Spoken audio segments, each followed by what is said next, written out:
Good morning, my friends. We are going to be studying today the second part of the positive commandments of the Rambam, where he lists out all the positive commandments, which we are middle of reading now. So today we are going to be reading the second part of it from mitzvah number 84 and on. Join along. Mitzvah number 84 goes as follows: to sacrifice all the offerings, all the sacrifices in the temple. As it says in the verse, there you will perform all that I command you. So we're not allowed to bring sacrifices anywhere else, only in the temple. Number 85 is to tend to all the offerings that come in from outside of Israel, from the diaspora, then they come to Israel, that they should be taken care of and brought as the sacrifice in the temple. Number 86 is to redeem all the sacred offerings that have become blemished, and now you're not allowed to bring them as a sacrifice, as we learned yesterday already. So now you're allowed to use it for mundane use, but since it has become holy, so therefore we have to redeem it, and only then are we able to use it for personal use. Number 87 is that an animal substituted for a sacred offering also will be regarded as sacred. So if you have one animal, and this was, let's say this is the 10th animal, where we said that every 10th has to go to God. So let's say this is the 10th animal, you say, this is a very good one, I really want to keep this one for myself. And you say, you know what, let's switch it over, let's substitute it, that it should go, the holiness of this animal should go on a different animal. They are both holy. So it's something which we're not allowed to do. So number 88 goes as follows: to eat the remains of the meal offerings, in other words, the priests eat them, as it says in the verse. Aaron and his sons will eat the remainder of it. Mitzvah number 89 is to eat the flesh of the sin and guilt offerings. In other words, there's a certain part of the animal which is being eaten by the Kohen, by the priest. As it says in the verse, and they shall eat the sacrifices with which atonement was made for them. Mitzvah number 90 is to burn sacred meat which has become impure. So if you had meat of a sacrifice which for whatever reason became impure, let's say it came into contact with a dead animal, with a dead body, or something of that style, so then we're not allowed to eat it. And what are you supposed to do with it? You burn it.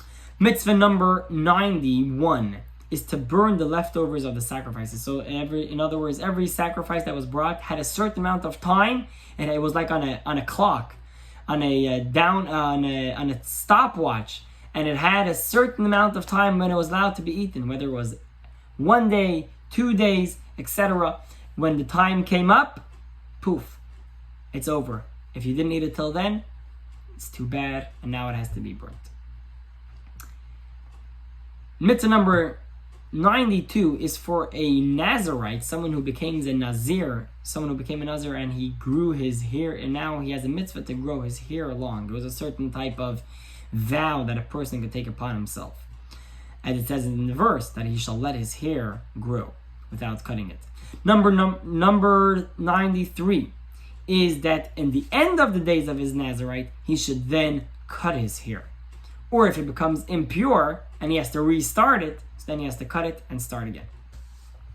94 is that a person has to follow all the words all the vows that he takes upon himself, he has to follow.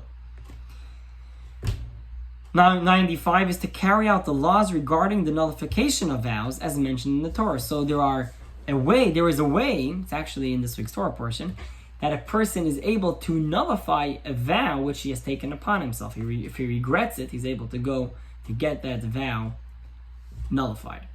The next mitzvah is for everyone who comes in contact with a corpse of an animal, that he becomes impure. As it says, shall an animal die, and you come in contact, you become impure. Then there is also the 8 type of species of crawling animals, which also, as the Torah lists them out, that also if a person comes in contact with them, then he becomes impure. There are certain foods that can also impart impurity, as it says in the verse, from all the food which you will eat, there are certain ones that the foods can become impure as well. So it's not just people that can become impure, but also certain objects, food included, can become impure. Mitzvah number 99 is the idea of a woman in her menstrual cycle. She is counted as a nida, which is a certain type of impurity, which is a spiritual impurity, and also she can impart that impurity to others. Number 100 is if a woman gives birth, she is impure, as we said yesterday. Also, she becomes impure just like a nida, just like a woman in her menstrual cycle. When she sees blood, a woman that gives birth will inevitably have blood. So therefore she becomes impure. Mitzvah number 101. For a person that has been afflicted with tzarat, he becomes a metzora, he has leprosy, that he becomes impure as well. A garment that has had tzarat also, so not only a human can have this leprosy, but also garments can get it, and then the garment will also become impure. We have the 104 is for a zav, which is also a certain type of impurity, that he is impure. Mitzvah number 105 is for semen to impart impurity. 106 for a zava, which is the same as a zav, just in a female version, to impart impurity. 107 is for a corpse of a dead body to impart impurity. Number 108 is the mitzvah of the red heifer, where you would sprinkle the waters on the person to make them holy. So this is the mitzvah, as is explained at length in its place. 109 is that anyone who becomes pure has to go dunk in a mikvah, which is a ritual bath, special body of water, and a person has to go and dunk themselves within it at once. So their entire body under the water. Mitzvah 110 is that the process of the purification of the person who has gotten tzarat, he became a metzora. So there was a special purification process where he had to bring 2 birds as a sacrifice, and there was a staff of cedar and certain wools that he had to bring. It was a process, and as it says in the Torah, that this shall be the purification process for the person that becomes a metzora, that has tzarat, as it's called, this leprosy. It's quite a big mitzvah. We see there's a lot of mitzvahs in regards to this. Mitzvah 111 is for a person afflicted with tzarat, that he has to shave off all his hair at the end, as it says in the verse, that on the 7th day he shall shave all his hair. So this was part of the purification process, because the tzarat was one of the ways that tzarat was able to come was on the person's hair or on their beard, etc. And one of the steps of becoming pure was by shaving off all their hair. Number 112 is for a person afflicted with tzarat to make known his condition to others. Maybe like coronavirus. If someone gets infected, don't be ashamed of it.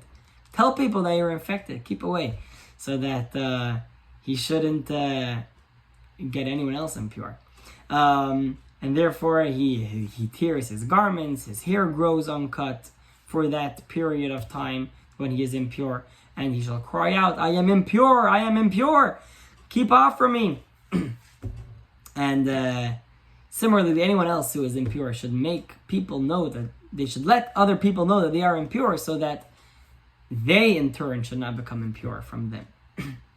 Mitzvah 113 is to prepare the red heifer so that its ashes will be ready, as it says in the verse, and it will be a keepsake for the congregation of Israel. So there was always some ashes of the red heifer always ready, that if we need it, we can mix it with water and sprinkle it on the person so they can become pure.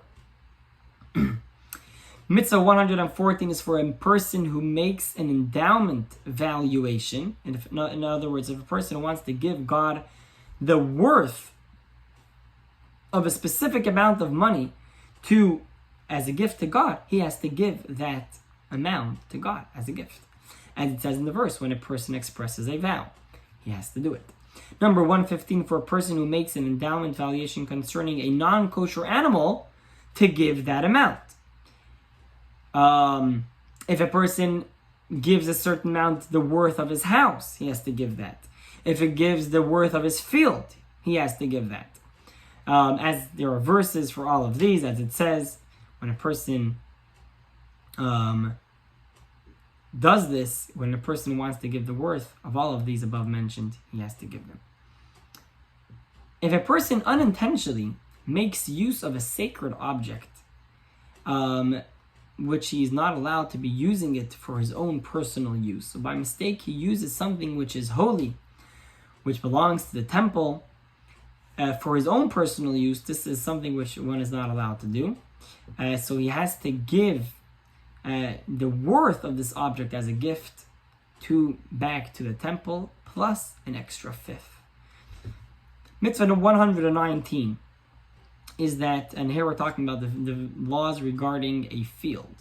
If a person is growing a tree in his field, if he plants a tree, so then in the 4th year of the tree growing, and there are fruits, so then the produce, the fruits that grow on the tree, are going to be holy, and they should be only eaten in Jerusalem.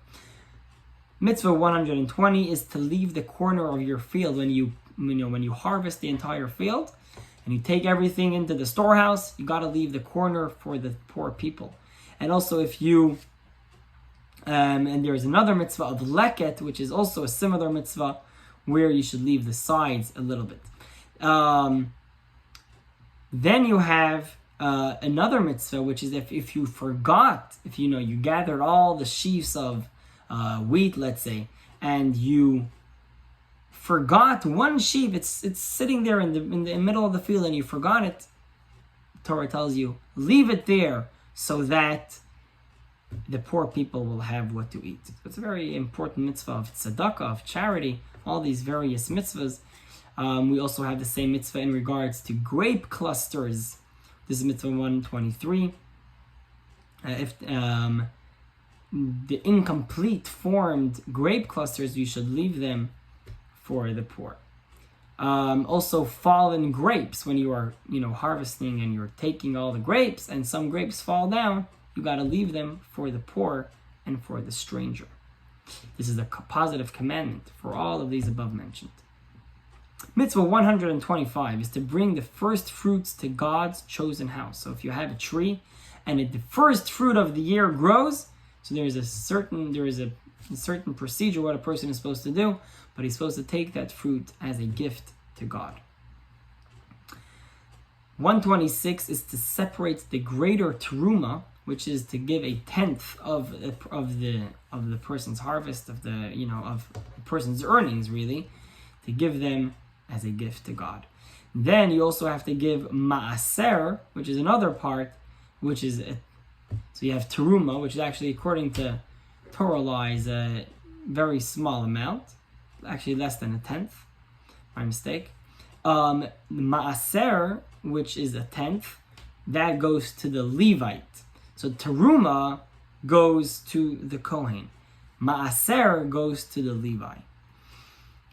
Next mitzvah 128 is to prepare the second tithe. So in other words, there is another second tithe which is also taken from the fruit, from the earnings, from the food, and is allowed to be eaten by the owners in Jerusalem.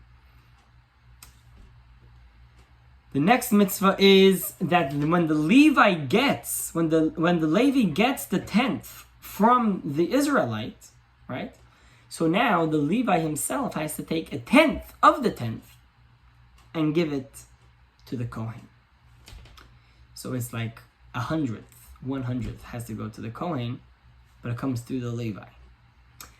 Mitzvah 130. Now again, if you are not following entirely, if you don't understand this mitzvah, all of these. Don't worry about it. We're going to get to them all at length and detail. We're going to be discussing all of the mitzvahs. This is just going through a long list of all the mitzvahs. 130 is to separate the tithe for the poor instead of the tithe for oneself, which is supposed to be eaten in Jerusalem every third and sixth year. So if you have a 7-year cycle, so the first year, second year is for yourself, you eat it in Jerusalem. Third year goes to the poor. Fourth, fifth for yourself, sixth for the poor. Next mitzvah is whenever you bring this tithe to Jerusalem, so then you're supposed to have a declaration of giving thanks to God when you bring it.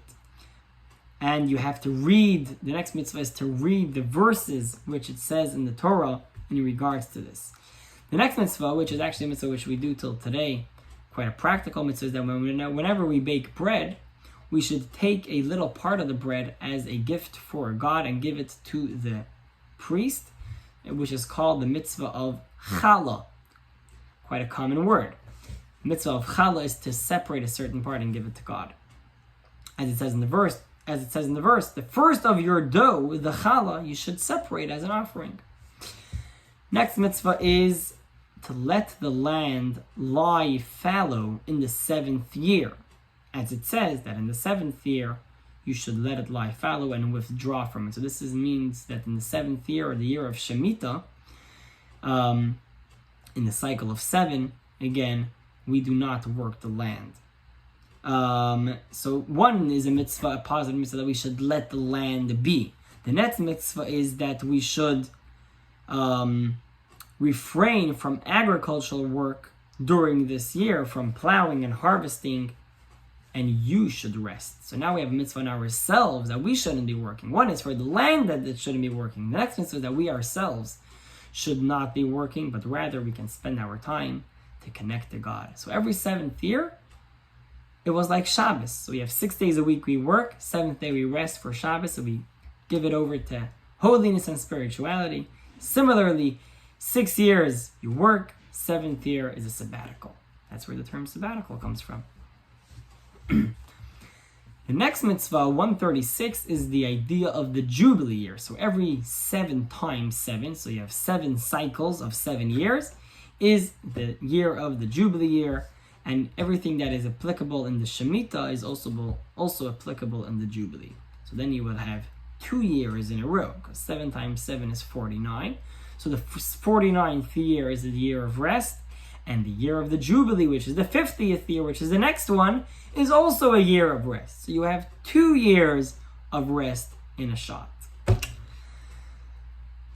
Now, the next mitzvah is 138, is that we should free all land in the Jubilee year.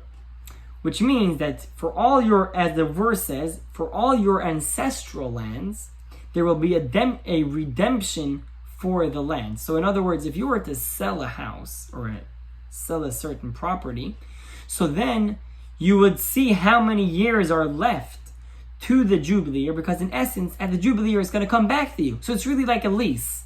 You're not actually selling it forever, but rather it's a lease, because it goes back to the ancestral tribe, to the family which it belonged to. That part of Israel which was split up to give into that family is always going to stay within that family.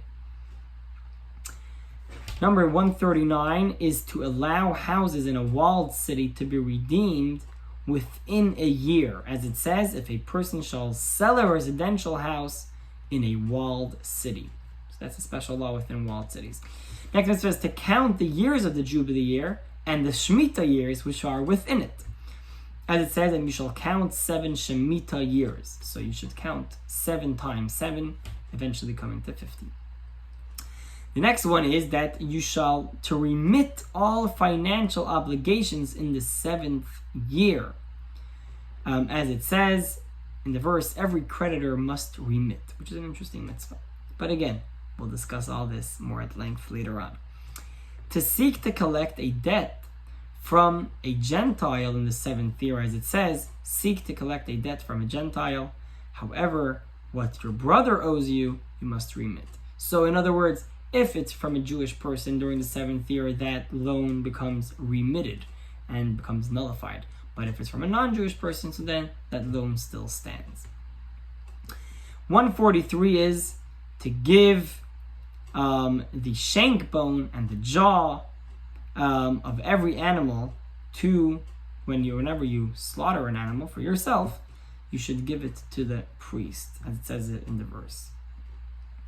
The next mitzvah is to give the first portion of the fleece to a priest. So there are many gifts that the Torah wants us to give to the priests, to the Kohanim, which are serving the Jewish people on our behalf in the temple. This is their livelihood. This is what they were living off. These tithes and gifts that the Jewish people were giving them. As it says in the verse, give him the first portion of the shearing of your sheep. The next mitzvah is to render judgment with regards to property which is dedicated, whether dedicated to God or dedicated to the priest. However, as it says in the verse, however, any dedication which will be made should go to whoever it was given to the priest or to the temple, etc. Next mitzvah is the kosher dietary laws. Is that whenever you want to eat, whenever you slaughter an animal, it has to be done in the proper way according to halacha to be slaughtered, and only then can we eat the meat. That's why kosher meat is so expensive, because it has to be done in a specific way, and not everyone knows how to do that. 147 is to, after when you slaughter the animal and the blood drips out, there is a mitzvah to cover the blood of the beasts and the fowl which are slaughtered. As it says in the verse, and you shall pour out its blood and cover it with dust. It's a sign maybe of honor, that we're covering the blood. Next mitzvah is that if you have a mother bird in a nest and you want to take the baby birds, you should send away the mother first and only then take the baby birds. The next mitzvah is to check the signs of which make the animal as kosher. As it says in the verse, that these are the animals which you may eat, and there are certain signs. As we know, split hooves and chew the cud. 150 is to check the signs of fowl in order to differentiate between one which is kosher and one which is not. The next one is to check the signs of grasshoppers. Now, you might have not known this. There are certain grasshoppers which are actually kosher. So you have to check the signs of the grasshoppers to know which ones are kosher and which ones are not. As it says in the verse, those which possess walking legs, etc., as it talks about it in the Torah, in the laws regarding kosher. The next ones are to check the signs regarding fish. As we know, they need to have fins and scales. The next mitzvah is in regards to Rosh Chodesh, the new month. There's a mitzvah to sanctify the months and to calculate the years and the months. The next mitzvah is to rest on Shabbat, to sanctify the Shabbat. And then we have the mitzvah of destroying the chametz before Passover, that we're not allowed to have any chametz on Passover. Next mitzvah is to relate the story of Exodus, the Exodus of Egypt, on the night of Passover, while we eat the matzah. As it says, and you shall tell your son on that day. The next mitzvah is to rest on the first day of Passover. As it says, on the first day it shall be a sacred holiday. The next mitzvah, 160, is to rest on the 7th day, the last day of the holiday of Passover. Next mitzvah is to count 49 days since the harvest. If you remember from the mitzvah earlier when we spoke about the sacrifice of the Omer, so here is the mitzvah of counting the 49 days of the Omer. The next mitzvah, 162, is to rest on the 50th day after Passover, which is the holiday of Shavuot. 163 is to rest on the first day of the 7th month, which happens to be Rosh Hashanah, the new year. Next mitzvah is to fast on the 10th day of the month, which is Yom Kippur, as it says in the verse, on the 10th of the month, you shall afflict your souls. 165 is to rest on this day, as a fast day. As it says, it shall be a Shabbos of Shabbats. In other words, it's a day of full rest and we do not eat. And the last and final mitzvah for today, ending segment number 2 of the counting of the positive mitzvahs, is mitzvah 166, to rest on the first day of the festival of Sukkot. As it says in the verse, on the first day there shall be a sacred holiday. And with that we finish the second part of reading the mitzvahs, all the positive mitzvahs. Tomorrow we will complete the last part of learning all the positive commandments that God wants us to do. So after that, we will then learn all the negative commandments and eventually coming to learn them all in depth, as God willing, we will be doing.